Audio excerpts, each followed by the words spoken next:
Today on Rebuilders, we are looking at how Silicon Valley took over Washington. We're going to look at the big story behind what's happening. If you saw the Zelensky chat in the White House with Trump and JD Vance, if you saw Elon Musk waving his commemorative chainsaw as gifted by Javier Milei of Argentina, and wondering what on earth is going on. We're going to talk about the bigger story of how there's a new ideology in the world driven from Silicon Valley. We're going to do a two-part series. This is part one of how Silicon Valley took over Washington and what it means for the world, culture, us, leadership. It's all there. Yeah, we even head all the way back to 1933. It's a great episode. We look forward to sharing it with you. Welcome to Rebuilders. My name is Liddy and I'm here with Mark and Daniel. How are you both going? Grand. Daniel has a donut. Got a donut. Chai.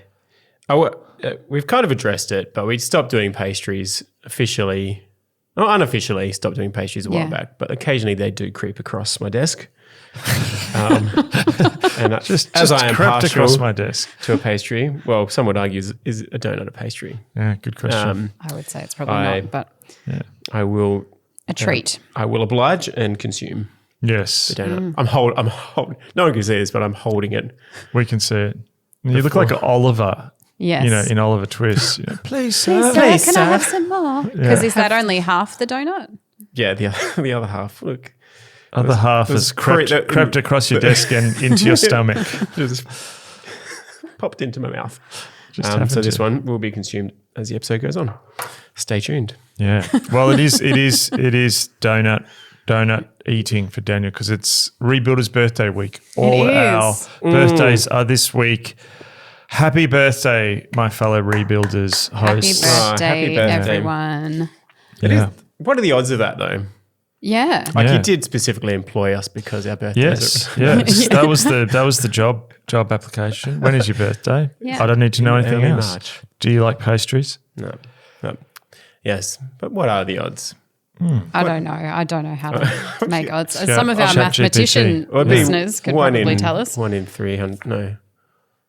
1 in 900 and 1,100 and something. Cool. I love that maths that just went on in your head. Something or other. Yeah. Anyway. Yeah. Happy birthday to us. Yes. Yeah. So in today's episode, we're going to be continuing with the conversation that we've been having over the last few episodes about some very big changes that are going on in the world. Obviously very much focused on the emerging Trump presidency. Not emerging, it's very much here. We've been, looking at how to get our head around it.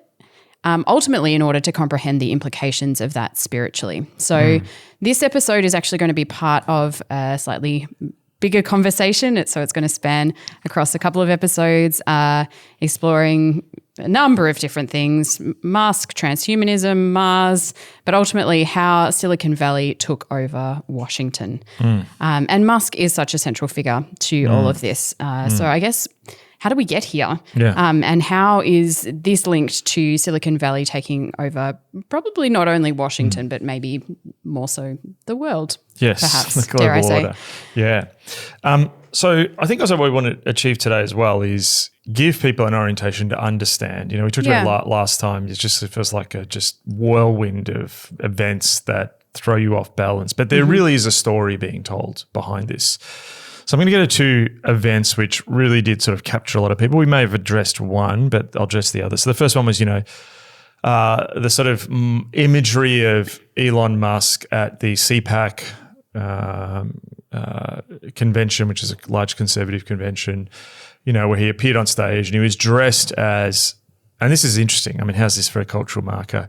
He dressed according to what an earlier AI image had thought he would look like when he took over DOGE, the Department of Government Efficiency. Interesting. Or DOGS, what do you want to call it? DOGE, I'm going to call it DOGE.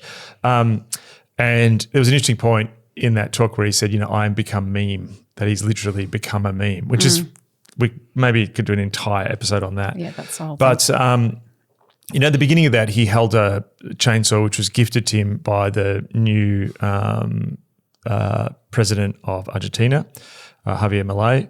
And Javier Milei is, and we'll get to this, an anarcho or anarchist capitalist who is, changing, very much a sort of quite a radical program, which has inspired somewhat this Trump White House in Argentina after a long period of sort of Peronist Peronist influenced politics.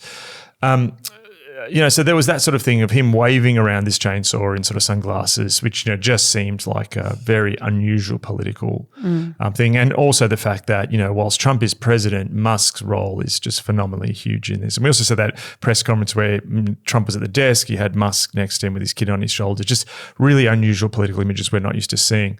And then obviously this week, which probably why maybe many people are tuning in today to sort of, see our sort of take on this. And we're not going to so much get into the Ukraine war, but the exchange with Zelensky in the sort of, White House with the press came in and, often there has been historically a sort of, photo op moment. I think they're in front of a fireplace or something and they sit there and normally it's at the end of some or the beginning of some negotiations and it's normally smiles and some words, some photos are taken and then they head off. But I think it was like an over 40-minute interaction. But what's really interesting is just to give some of the background, like you have JD Vance who interjected, which is very unusual. Unusual one because normally the vice president in terms of protocol stays out of it at that point. Also interesting too in Trump world because Trump's very much portrayed himself as sort of the alpha male leader to sort of have to rely on, his sidekick in a sense, even in firstly in traditional politics protocol, that was unusual, but in sort of Trump world politics. So both Musk and Vance, their prominence is really unusual. From round one, we saw that Trump struggled to share the stage, but is very willing to share the stage with these two individuals. And whilst Musk's links to Silicon Valley seem very evident to people, and we'll talk about that, Vance maybe not so, but when you start to dig into the history, you start to see he's very linked. So, JD Vance famously sort of came out of poverty in Appalachia, wrote a book about that, Hillbilly Elegy. How do you say that word? Allegory? No, elegy, No, as in, elegy. you give like at a, I think we say elegy in Australia. Elegy? I think so we don't. Elegy. Elegy. It is elegy. We'll keep Yep. elegy, yeah. Yep. But really his career is sort of shaped by being involved with Peter Thiel, the famous Silicon Valley investor who is part of the PayPal mafia, is the head of Palantir, which is a gigantic sort of military intelligence, big data sort of, company, and is, one of the first sort of Silicon Valley figures to back Trump in 2016, famously spoke at the his Republican National Convention back there. And Vance was a fellow. So he has this sort of like Thiel fellowship where he encourages people to often drop out of college and to sort of get involved in startups and so on. This is part of sort of Thiel's sort of, I guess, way to sort of influence culture. And then Vance went on to work in Thiel's Founders Fund as a principal, dealing with investments and so on. So Vance is very much from that Silicon Valley world and has imbued a lot of their ideology and thinking, even though he's not, you don't think of him as a computer guy, for want of a better term. And it's also important to know, like, partially when you speak about Silicon Valley, some of our thinking around Silicon Valley is like coders and people actually write stuff and, like computer programs or build stuff. But, very much also Silicon Valley as it exists today is also about, investors and money and so on. So, and a lot of, interestingly, the talking points around the Ukraine war that Vance advanced in that conversation, you can trace a lot of that back to online conversations in the sort of Thiel sphere, as people call it, or the PayPal mafia sphere. And there's figures like David Sachs and others who have, been commentating on the Ukraine war going back. So I'm not going to talk about the Ukraine war, more to make the point that when you see these things through the lens of this is Silicon Valley now moving into the Washington power structures, dictating not just technology policies, but here foreign policy and military policy. Yeah. That's really a large part of the story that's happening in the background. But to sort of tell that story, we're going to take 2 episodes. We're going to get more into some of the sort of like, I'm just going to call them, let's just, for want of a better term, out there stuff, wacky stuff next week of transhumanism and the singularity and the link between science and spirituality, and maybe we might even get into UAPs and UFOs and all this sort of stuff and magic mushrooms. That's going to be next week. But this week, we're going to sort of say lay some of the groundwork. So to do that, we have to go far back. Yes. So yes, what is happening now never exists in a vacuum. We are very much built by the history and the years that have gone before us. So we're heading back to March 4th, 1933, a car ride. Well, today is actually March 4th in the United States. It's March 5th here, but it's still March 4th in the United States. So this is to the day. And I just wanted to take us back to start this story to a very cold morning in Washington where the presidential inauguration was underway. And what you had was Herbert Hoover, who was the outgoing president, who'd just been soundly defeated in the national election to FDR, Franklin Delano Roosevelt. And the background to this election was the Great Depression, which obviously came in 1929. And Hoover had come in just before it, had then experienced the Great Depression and struggled to get America out of it. Yeah. And very much what it looked like at the time was that the Great Depression was a sentence pronounced on the sort of economic vision and order that people like Herbert Hoover had sort of instigated in the world, which was free trade. Coming out of World War I, the world was sort of big into trade and free trade and so on. Big business had really grown, the banks had really grown, the economic elites had grown. And in many ways, FDR sort of came on the back of like, we need to do something serious to get out of this Great Depression. The political environment also was that the Great Depression around the world, it's seen in Germany, the Nazis come to power, fascism was growing all across Europe, Bolshevism or radical communism was growing all across the world. And so there was this tremendously charged atmosphere. Poverty was like incredible levels in the United States and in many other places in the world, in Australia too.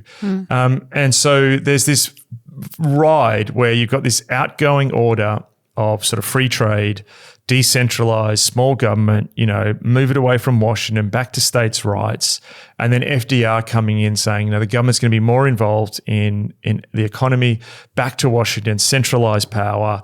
And he gives this speech, in his inauguration. It's the famous, the only thing we have to fear is fear itself, where he's sort of saying, stay confident, America, don't be paralyzed by fear. And he has this new radical agenda. And it's interesting because it's very similar in some ways to the moment with Trump, where you have a president come in and say, there's been this bad period. I need to be very strong on my executive actions.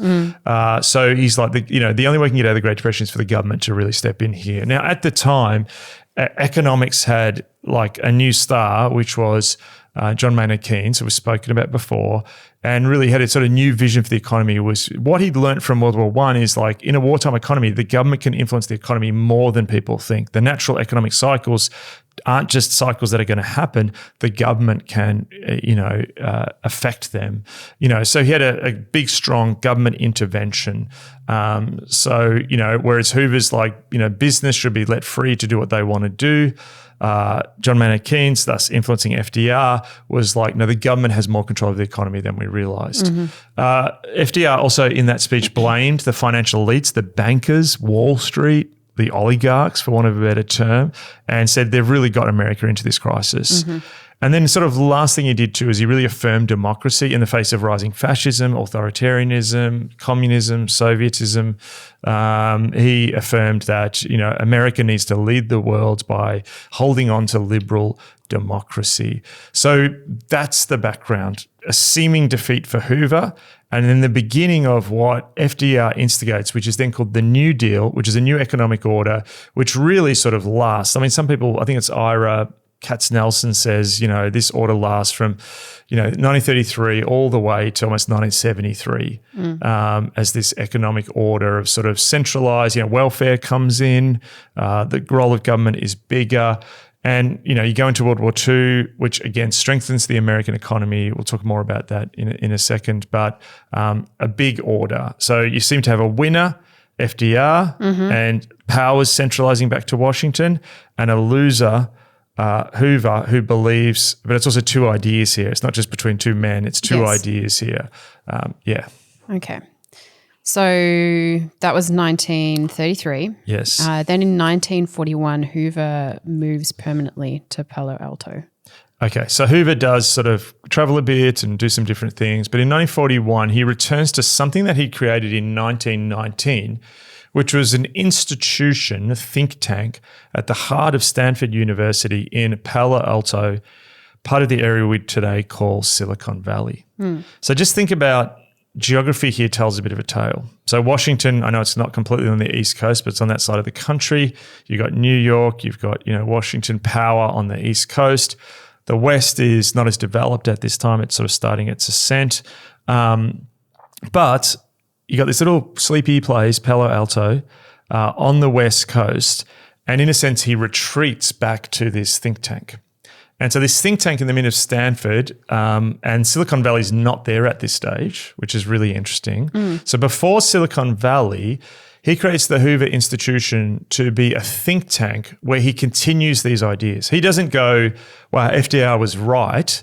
He still is a free trade guy. He still is a small government guy. He still is a deregulation, decentralization, cut back on government red tape, let the economy do its thing, let business do its thing.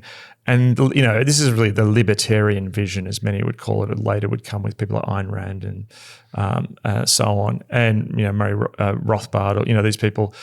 So he sets up there on the West Coast this almost think tank for these ideas, and they start to think. So they don't take power, but there's a lot of thinking going on. And so people get drawn to, this place. Like, you have someone like Milton Friedman, who's very famous around sort of libertarian economics. So Javier Milei, who I began with, is a massive disciple of Milton Friedman. Again, all the stuff I just went through, small government, cutting, regulations. When Milei came in, there's that famous sort of, video of him ripping off government departments and destroying them and throwing them away. Yeah. And so really what happens is there's the ascent of the New Deal, FDR, centralization, Washington, the sort of American social democracy, welfare state, whatever you want to call it, Keynes's triumph. But over on the West Coast in Palo Alto, they are starting to plan how to undo this New Deal America. And around it, a technological hub starts to grow known as Silicon Valley. So Silicon Valley is blending two contradictory ideas. Yes. So what begins to happen is on the West Coast, the triumph of the New Deal's in Washington, two contradictory ideas grow up alongside each other in Silicon Valley. So you got the Hoover Institution based on conservative free market principles. But then at the same time, we go into World War II. Okay, so FDR goes into World War II, and the American economy is just turbocharged. It becomes a military economy, similar to what happened in World War I, but even more so. Europe is bombed, Japan's bombed, Germany is completely, a lot of the competitors basically with the United States are devastated by the war. And what happens is, because Silicon Valley is like this emergent place of technology, look at things like radio transistors and so on, a lot of sort of Stanford had attracted a lot of sort of technological thinkers and sort of interesting thinkers also, and we'll talk about this more next week, but, just the Northwest, the West Coast of America, but particularly the Northwest, San Francisco all the way, you could even go into Vancouver, has a different view of the world. It's a much more, sort of countercultural view of the world. And so that all comes together into really what is a sort of rich, innovative soil. It's a startup land, really, even back then. Yeah. But the sort of, story, and we've talked about this before, but the story of sort of Silicon Valley is just like, guys like, Steve Jobs and Steve Wozniak, sort of building stuff in garages and startups, hippies with computers. That's there. But also what happens is the military starts to pour all this money during the war, but also after the war. And also what happens is it's not at Palo Alto, but it is in the West Coast of Los Alamos, where the Manhattan Project happens, which is the story of the creation of the nuclear bomb or the atomic bomb. And all of a sudden, because it's this wartime economy, you've got a New Deal government, hugely centralized Washington, money flowing into the economy from Washington, is that Silicon Valley, these areas, science is turbocharged, technology is turbocharged by massive government grants. And the sort of military industrial complex, as Eisenhower called it, spurs technological innovation in that area. So this creates this really interesting tension, and we can see this in Trumpism today between the pro-market / regulations. Washington shouldn't be powerful, while at the same time we're having a powerful president making stuff happen and spending money on certain things, if that makes sense. Sure. So over time, Silicon Valley's success is this weird blend between private enterprise and the Hoover institutions libertarian thing, but at the same time, government contracts. Musk is this. Musk is on there doing Doge, cutting government stuff, but he is also one of the richest men in the world because of Joe Biden's Green New Deal, electric vehicle tax rebates. He works not just with the American government, with the Chinese government, getting these big deals, Starlink, SpaceX, huge. He's effectively almost like a government department. Building building rockets for NASA. So there's this really interesting contradictory ideas from the very beginning of Silicon Valley. So this continues. Get to 1973, the industrial economy that FDR had created through the New Deal, where workers could work in jobs, that starts to fall over. And sort of 1973, we spoke about this before. There's like an economic crisis, but Silicon Valley doesn't have a crisis in the same way because it's not industrial. It's not about factories. It's about they do build stuff, but it's more the beginnings of the information economy. So the transition from the industrial economy, where you build stuff, to information is beginning to happen in the 1970s.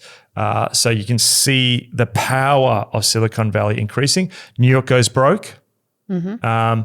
A lot of the East Coast, which was an industrial, heartland of cars, and Detroit, that starts to hit some trouble around this time as gas prices go up. And so things begin to change. Okay. Well, the next point you have here is from Reaganite neoliberalism to progressive neoliberalism. Okay, so really this is, and I'll explain what neoliberalism is, but this is the next phase. And I'm going to sort of say this is 1979 to 2016. So we have all of a sudden, out of this crisis in the 1970s, the New Deal really starts to struggle, that vision. It's struggling in an increasingly globalized economy as places like Japan rise and Europe, there's a Cold War going on and so on. And so neoliberalism, which is really, for want of a better term, the original vision of the Hoover Institution, free markets, Milton Friedman's thought, libertarianism, cut back on government regulation, the individual as a consumer, creating a consumer economy and creating a free trade world where it's not about protectionism or tariffs. It's about the world trading with each other. And that vision of, free trade, globalization, financialization, money moving around the world freely, the rich being able to move if they get taxed in one country, low taxes on the rich. This is seen as the vision. This comes through people like, Reagan and Margaret Thatcher, continues on with characters like on the left, like, Tony Blair and Bill Clinton, in Australia, so a figure like Bob Hawke and so on. You have this, rise of neoliberalism, but at the beginning it has a social conservative bent. Margaret Thatcher and Ronald Reagan, in many ways, there's a conservatism about them socially. So it's, free markets, but also free people and freedom of religion and, free, it's the nuclear family and, the sitcoms of the 80s where, people are doing well and so on. But what begins to happen is, as we've talked about, so I'll go through this real quick, is, Soviet Union falls, comes out of the Cold War, and all of a sudden, neoliberalism, globalization, the Western way seems to be the dominant thing in the world. And it moves deeper and deeper into this pursuit of liberal ideas. So it almost to compensate for the very sort of valueless form of the economy, which does seem predatory, as mediating institutions. The family seems to come under pressure by the market. It's more competitive, more individualistic, more money driven, sort of almost, sexuality is almost rewritten with almost a sort of capitalist, sort of overview over it. It then moves into, identity politics and sort of more esoteric elements of the left that's not about economic issues, but more about lifestyle issues and identity issues. Sure. And this is really what Nancy Fraser calls it progressive neoliberalism. So it's still neoliberalism, but it moves from socially conservative to socially hyper-progressive. Not going to tell the story again. Go and listen to The Year That Woke Broke. That leads us up to, the 2010s and the culture war, really. But it begins to fall over because there's a massive backlash, particularly with COVID, as supply chains are upended, the rise of China and an economic war, America losing its sort of the sole superpower status. America's in a competition with not only sort of China, but there's also the EU is now this federated sort of, organization in the world. So that's sort of the period just before what is happening now. Okay. Well, the next point, we're exploring this idea of two networks. So yes.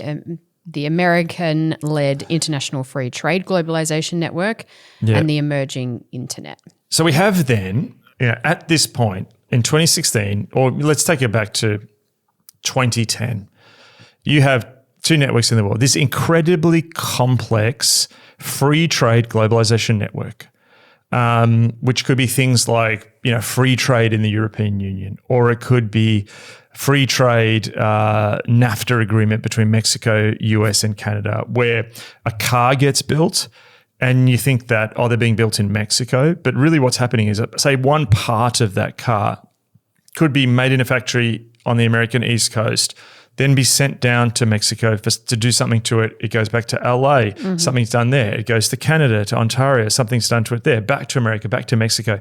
The amount that stuff moves around is just incredible. And the complexity of all of this in terms of how things are built, how the money moves around, the different trade, just this incredible international order that really America had built up through military, industrial, economic, legal frameworks around the world since the end of World War II. Just this incredible, huge global network, which, is the international order based around globalization with, America as the sort of, guarantor of that. And elements too of a security umbrella of that, in terms of NATO, Europe being protected by NATO, Canada's involvement in NATO, things like the Gulf War, involvement in Yugoslavia, could go on and on. So there's a military element, there's an economic element, there's a cultural element of just American popular culture going around the world. But then also coming up is this emerging other transnational network that's not based on soil, it's actually in cyberspace, it's the internet. And so Silicon Valley, through this whole process that we outlined, these ideas come together of technology, counterculture, massive amounts are spent by the government and the military to build the internet, but then also this sort of like Hoover institutional free market libertarianism, put them in a blender and you get what the internet is today. So questions begin to sort of ask the question, because what you start to see in 2010 onwards is the internet begins to be disruptive to that pre-existing network. Yes. It begins to be disruptive to globalization because all of a sudden countries that seem to be outside of that order, like China, could compete through selling stuff online. Temu is an economic element of war, or Shein, in this thing where we'll just drop ship stuff to you really quickly. But also you saw, so for example, a country in Europe might not want American influence in certain ways in its politics, yet it doesn't control the internet. Or Australia's concerned about the effects of social media on young people and their body image. It doesn't have control over those social media platforms, which are dominant in our country. So what does a country do if its sovereignty is challenged by the internet? What does the European Union do if its sovereignty is challenged by the internet? And so you see this interesting battle where the sort of progressive, the internet starts, I'm just going to call them the Silicon Valley originals, the original people in Silicon Valley who had that sort of blended idea I talked about, it very sort of West Coast, countercultural, libertarian, anti-regulation, anti-centralization.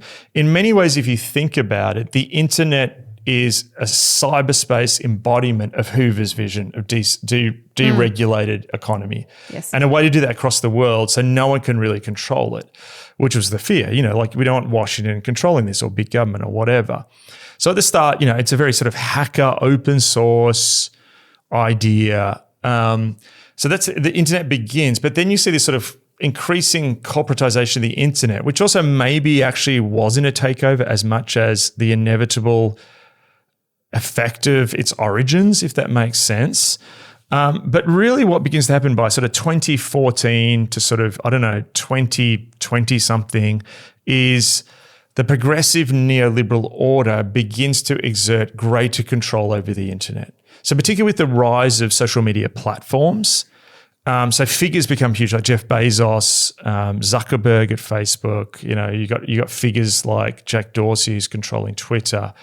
And so, we now know through things like, the Twitter files, the amount that, the US government was, and Zuckerberg sort of said this when he did his video when Trump came in, of how much the government was putting influence over, and then also the EU as well was, fighting back against the control of these. It wasn't comfortable that, but very much people realize that the internet is this incredibly disruptive thing in the world.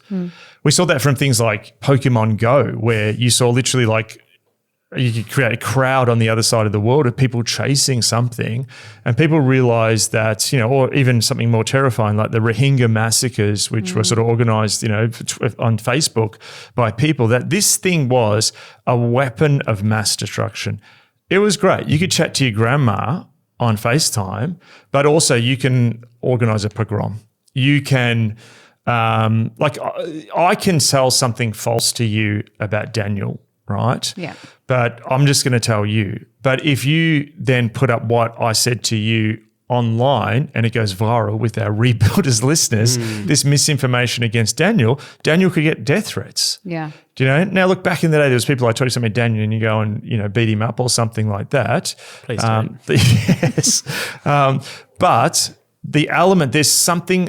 Silicon Valley, or the internet rather, and social media platforms are built on scalability. Listen to these people, they always talk about scale, blitz scaling. It's about small impacts having this scalable effect. That's also true for the positive and the negative. The person who is in a despotic regime and gets an online voice can, call for justice. The person can have a great new business idea that goes viral from Iceland because of the internet. But also equally, there can be significant effects which seem to go around. Again, neoliberalism was all about going around regulation, not letting institutions hold you back. And some of the New Deal institution building to sort of even things like the Federal Reserve to stop the sort of effect of unregulated markets and the effect that they could have. We get very rich, but also you can have a Great Depression. Sure. So the mediating effect of institutions, the internet goes around. And so what happens then is that there is this tremendous disruptive potential for the internet. So then what happens is there's a battle over the network. So much of the story of the culture war is really a battle for who controls the internet and ultimately the centers of power in the internet, which is social media platforms like Amazon and so on. So what we've seen in 2020, I think Elon Musk then taking over X, the switch of people like Zuckerberg back towards, sort of the right or whatever you want to call it. The sort of shift of someone like Jeff Bezos has just recently announced that, he bought the Washington Post, which was, famed for being the newspaper which brought down Nixon and famed in this, All the President's Men book and movie. He's just recently said in the op-ed, I think he said just talk about the economy or something, like don't criticize Trump, effectively what he's saying. So the network has gone back to Silicon Valley. That's what happened. But then what we're seeing is another iteration of that. And that iteration, you might say, is the emergence of Silicon Valley as Hoover's revenge. Well, I think my breathings have a revenge on me because I don't think I took a breath in that entire explanation. So almost what you could see happening now, and I don't want to disparage Hoover, and I'm sure he's, if you're a Hoover student out there, you might go, you're making extreme here. But almost like if you think about the ideas of Hoover going into Silicon Valley, but then in a sense in a petri dish, taking on a greater intensity. You throw in the countercultural ideas there. You throw in the sort of extremes of culture as it can be on the West Coast sometimes. You throw in the sort of, military industrial complex money of stuff. And then you put that in that over years and time and allow it to brew. Then you have the internet where in sort of like forum boards of people in Silicon Valley who are very intellectual and have lots of time to spend online, very online to use the term. It's almost like what has emerged is beyond, it's almost like if it went Reaganite neoliberalism to progressive neoliberalism is really what we have now is some almost fundamentalist neoliberalism sort of emerging. So Javier Milei, who, has past experiences, it's not often you have a president of a country whose past job was a tantric sex instructor who believes that they're a former Roman gladiator in a former life and has cloned their dead dog because they believe their dog is one of their key political advisors. Unusual bloke is what I'm trying to say. And he is not just, he would call himself an anarcho-capitalist. In other words, he's like the Hoover vision, the Milton Friedman, he's like that on steroids. That's why he's got this like chainsaw as his symbol. Musk has bought into that, And so what you have is the sort of ethos of that develops back in Palo Alto from Hoover onwards, in the petri dish, getting more intent, fermenting. It's like a starter in sourdough, gains intensity where, it's like a beer that someone's making under their house and explodes. That now have moved across the nation. And almost in a sense, what we're seeing is it making its move on Washington.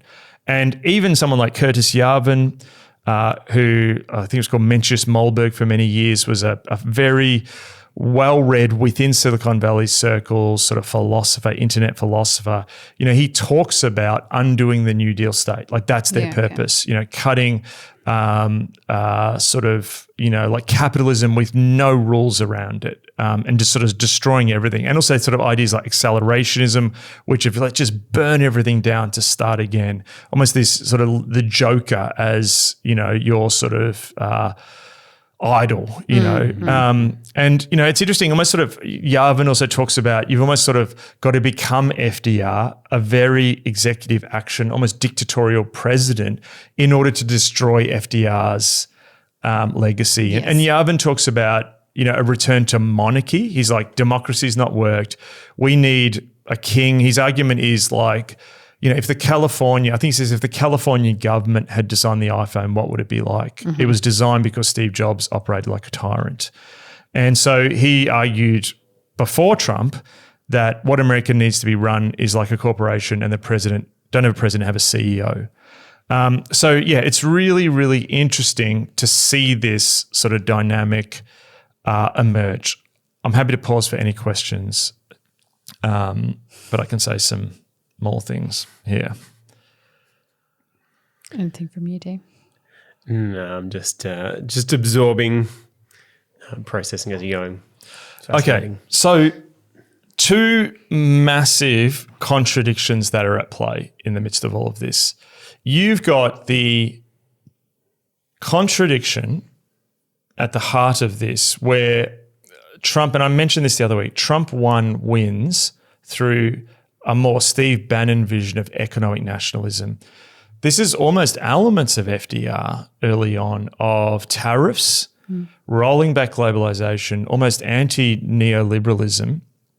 And And then it's against this sort of techno-utopianism of Musk. And as I said, Bannon does not like Musk. Like there's this battle and that's going to continue. It seems to me that Trump's trying to do both. Tariffs is very Bannon-esque. Doge is very Musk-esque. And so, yeah, you've got this really interesting, almost sort of two visions of Bannon saw the internet as something which gave the people who are left behind a voice, whereas I think the techno-utopian vision of Musk is more like, let's run America like a startup. And they're two very different visions. One, let's get back to 1965 or 1961. The other, let's go to 3061 and be living on Mars. And even I'll get to Mars next week, but just one thing of interest, a lot of the Silicon Valley writers, when you listen to them, the intellectuals, they reference not so much political work, some do, political theory, as much as they reference science fiction. Science fiction has values, so like cyberpunk or books about Mars. There's an element like Mars is attractive, not just because you get another planet, but it's actually attractive because it's the chance you've burnt everything down or it's a new start. You can create a society as you want that's going to be sort of heroic and without rules, and it's highly entrepreneurial. It's like another version of the frontier myth, but in space. So you've sort of got this battle, and you saw this as well in, Vance. Some people sort of in defense of Vance's speech at the Munich Security Council would have said, well, Vance is calling out Europe on, its censorship. And he talked about in Germany, he claimed that they were sort of, pushing back. They've got this embargo on dealing with the AfD, Alternative for Deutschland. And he talked about England and free speech and so on. And, some of the sort of things around, there's been some particular abortion clinics where there's different rules passed. You can't silently pray out the front and so on. And then one story in Scotland where, even if your house was in one of those areas, you couldn't pray and so on. So, some sort of out there stories, where it seems to be, a sort of pushback on free speech. But then again, as well, what's interesting is in many ways, both are saying this about each other. A lot of European politicians were extremely concerned when, the story leaked that, CIA had plans to assassinate Julian Assange, in London, get him out of the embassy and so on. So in a sense, you listen to some European sort of politicians and they're like, America is censoring free speech. And, there's a long history. What Vance is saying is the Europeans are stopping, the people have their word and, the working class rise up. Europeans would argue as well, there's a long history of that in America from COINTELPRO and, federal agencies getting involved against the civil rights movement or against, working people's movements or the economic left and so on. But really, I think a lot of this is ultimately about, and also the Democrats did that in America with, the IRS doing investigations into the Tea Party and so on. So really, a lot of this is about who controls the internet and who controls the international order. And Trump's trying to recreate an international order, and gaining control of the internet is now like the key, just as like navies and sea power at one time, which obviously still is important, was seen as the way to control the world. And who controls the sea lanes? Now it's who controls the cybernetic cables of the world in the internet space. Do you think it's actually possible for there to be, one ruler of the internet, as it were? I think this is great question. And I think that this is the inherent contradiction of trying to control a network that was built to be decentralized. Now, you can use that network decentralized, and we'll get into this next week with, these ideas of the new sphere and a global brain and all this stuff probably. I think that, and that it's interesting too. So even people made the comment, and again too, this is what I'm saying, like both sides are trying to control, so in a sense, like Trump sees a golden era of free speech, but you can't use these words associated with DEI. Do you know what I mean? Yeah. And the Europeans might be like, we're for free speech and democracy, Trump's authoritarian, but then you can't do this. Yeah. So everyone censors. None of these people don't censor. It's really actually about, I think the real issue is who controls the network. And we're now in great power competition, or this is power. Like what you saw with Zelensky was we're back to raw power. Well, to head into our final point then. The network is Trump's strength, but also his weakness. Yes.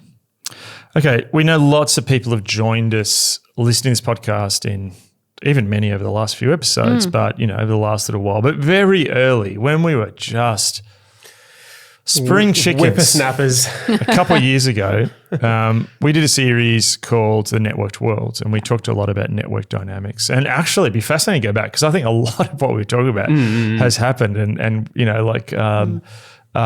that sounded like I was boasting. I don't. It's more like surprised at how some of this stuff happened 10 times more insanely than we thought. It's like 2020 that we did it?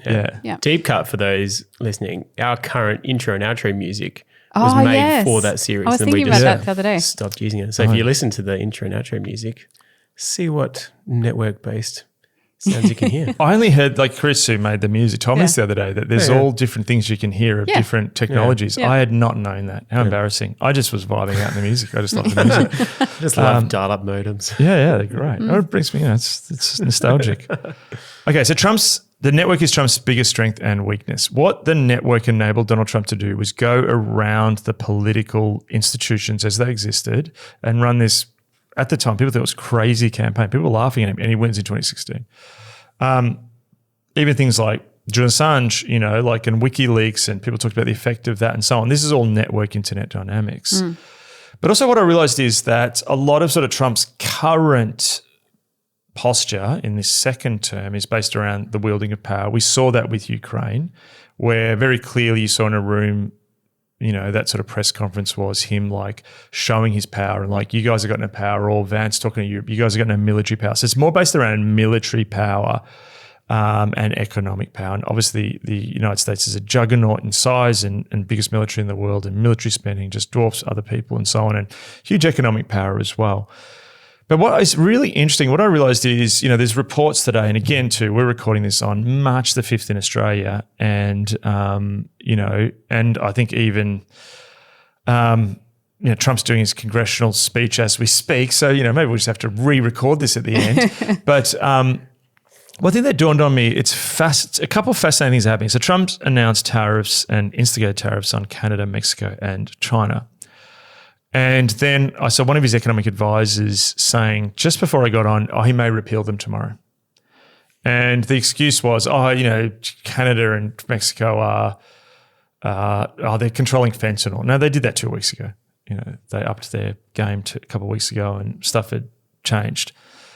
What this is about is, Trump announced let me go back one step. We talked about the huge economic trouble Trump is in with the deficit. It's just massive. Debt is beyond belief. And the debt repayments will be either are or will be soon bigger than the military spending payments for the country. And, you look at someone like, Ray Dalio, or I think even Paul Kennedy in his book on the rise and fall of great powers said that, great empires fall when it's basically debt which gets them. They can't continue to sustain the payments. They can't extract from their empire. And I know America, a lot of people would argue, is not technically an empire, but it's globalization. Some people have called a network empire, networked imperial. There's a book called, I've forgotten. I'll put it in the show notes. There's a book which labels America America's global position as a sort of networked imperialism, which is an interesting idea. Massive economic issue. And so one of the ways he wants to deal with this is tariffs, which again goes against the neoliberal vision, which is fascinating and is more a Bannon type thing. But, when he announced it, they had in the bottom right corner, there was the Fox News had it up, and, you just saw the stock market tanking in real time. And I think all of the gains that have been made in the stock market since Trump won the election in November were wiped out in 24 hours.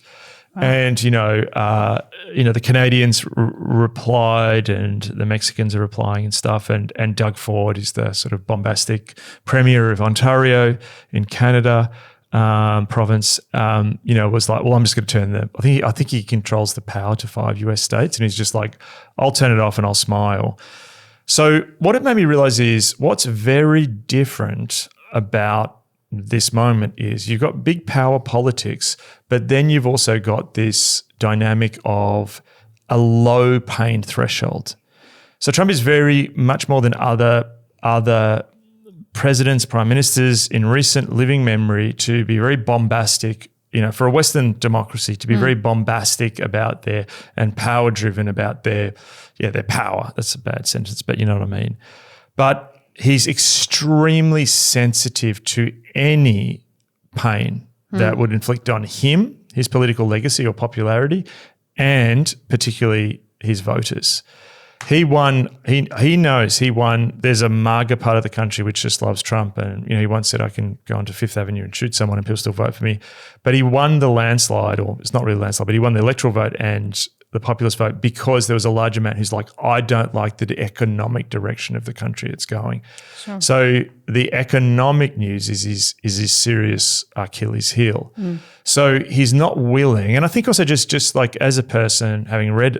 Personally, I've read Art of the Deal and, following him for a long time. This is not, his personality type is not someone who likes pain. Yeah, he got shot in the ear, but you look at the rest of his sort of, which he didn't choose to have happen to him, but he's someone who is resistant to, there's no sort of delay of gratification. And so I think both personally, but then as a country, his promise, he said at the beginning of this congressional speech, it's a new golden age for America. So I think what's happened is a couple things. So since the Zelensky thing, you've seen something quite amazing happening outside of the US. You saw this with Canada as well. That in Canada, I think was the first place, there was a serious uptick in nationalism. Pierre Poilievre was like absolute shoo-in to win the prime ministership. But the Liberals have caught back up. Mark Carney, like the Liberals are almost sort of neck and neck now because people are like, we actually don't want anyone who could be like Trump. And there's this moment of national unity. And Keir Starmer, the Prime Minister of England, was extremely unpopular. He goes to Washington, meets with Trump, but then after the Zelensky thing, has Zelensky in London, he's getting the European nations around, and all of a sudden, even his critics are like, actually, he's doing really well. He steps into wartime minister mode, like we're going to send troops. Macron's the same. So interesting, what you're having is guys like Macron, Keir Starmer, even Trudeau is getting like raps. All of a sudden, it's not this internal enemy. It's not polarization within the country. With Trump's actions, it's creating an external threat.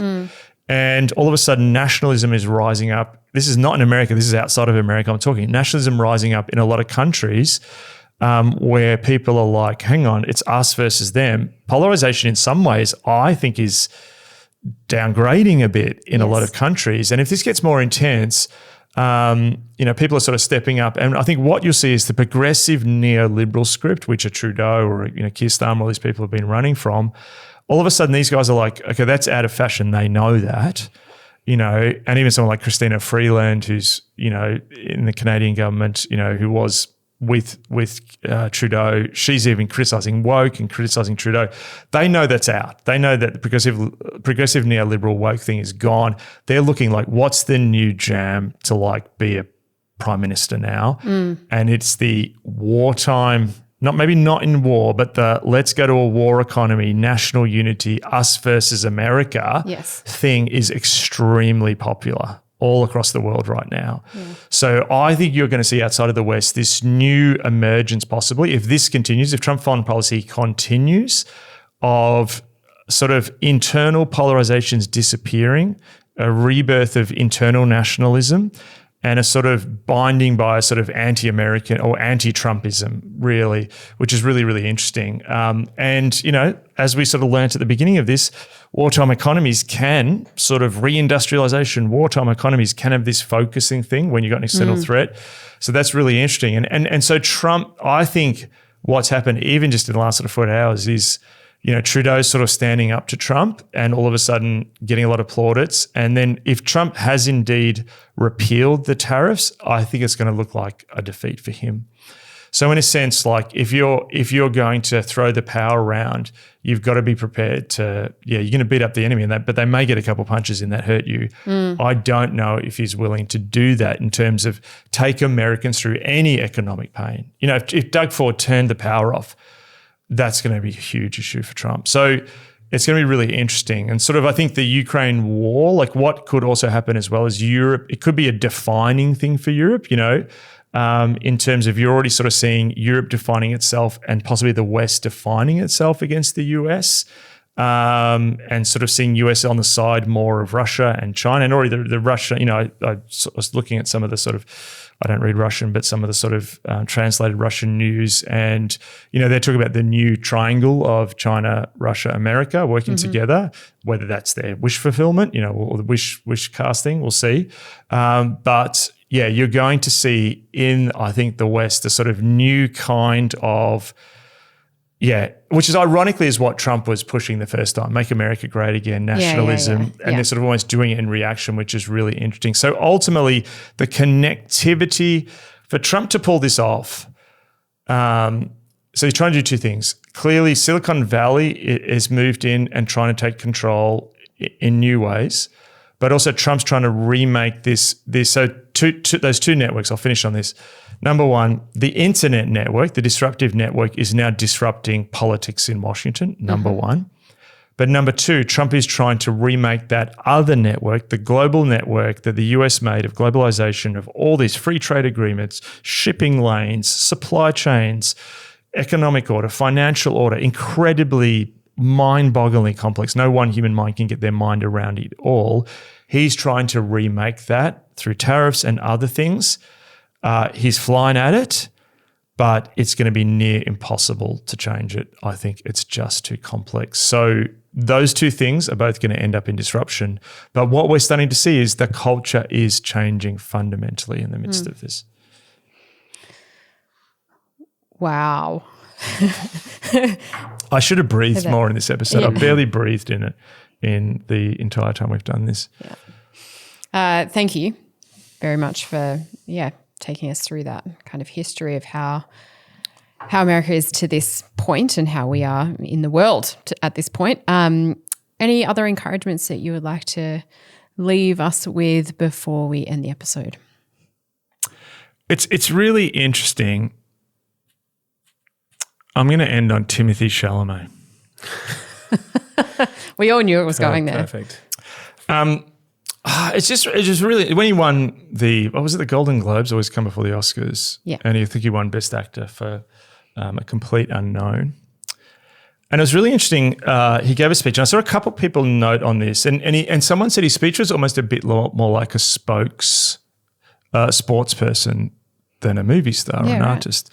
And he sort of got up and he said, I want to be the best. I'm striving here. It was very earnest and it was very honest. And he was sort of pointing a hope, like, I want to be the best actor I can be. And I think he said something like, Michael Jordan and Michael Phelps inspire me. I almost want to have that mentality. So it was almost like this, I want to improve myself.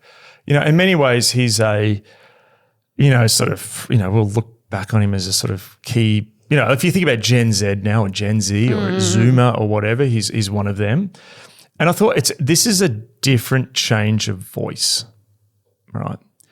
And I think we've been in a period where, and I've sort of hinted at this, like we've been in a period where it's sort of been nuance, Phil.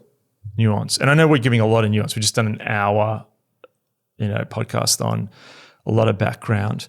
But something struck me about that. So I think there is a refreshing new voice that is to come. So the people have got to respond to this, and leaders have got to respond to wherever you find yourself having godly influence in whatever sphere God's placed you. But there was something about Chalamet where I was just like, you could see that is what a next generation is looking for. Not a dogmatic, like culture war, trolly voice. Like we're going to two extremes now. We've got the trolly voice of, sort of adolescent bullying. Then we've sort of got this nuancy, sickly sweet, trying to please everyone and pleasing no one. And again, too, I'm not saying that, I'm more using a secular example here. But when Chalamet did that, it was sort of honest, it was earnest, it was pointing in direction, it was saying what he wanted to do. And I think a lot of Gen Zs are like, that's the voice that we're listening to. And, you sort of see people who all of a sudden have been trying to please everyone and leaders, and I don't want to point to any leader in particular because probably next week they'll do something ridiculous and ruin my point. But I do think that in this moment, there is a moment for conviction and clarity. There's a moment for being a non-anxious presence, but in a different way. Non-anxious presence can sometimes be sort of the Zen self. Like, I'm just in the corner of the room and I'm non-anxious. And if I just be here and be non-anxious, I'm going to affect you all just somehow psychically through you imbibing my non-anxiousness. But I think there's a different kind of non-anxiousness, which is... That was making me more anxious. Good. That was What my is goal. he doing? That I think there's almost a new kind of leadership that's going to emerge in this time in the midst of confusion and so much words where less is said, but with greater conviction and clarity. That's very unusual. And you know, it's more like, I'm not saying go and copy Chalamet, and you know, I just when he said something, I just thought that's a little interesting thing I noted there. And so, you know, I do feel in this time that how we speak to people is going to change, and how we lead is going to change, and being calm in the midst of this time is really key. So there's a difference, almost like non-anxious can be interpreted like I'm a lack of anxiety. I wonder whether calm and conviction is actually the mode to take now. Now, the only thing, I mean, it's crazy out there. Like, it is crazy out there. And it is like, we'll talk about next week, we're in a sort of internet-connected brain of the world. But, you know, I just want to come back to, I just read the Gospels and see the calm conviction of Christ again and again amidst the crazy crowd. That's good. And just for clarity's sake, it was the Screen Actors Guild Award, just so you know. SAG. Yeah. Great encouragement. Thank you so much, Mark. We'll continue this conversation in our following episode, and we look forward to recording and sharing that with you. Have a great week.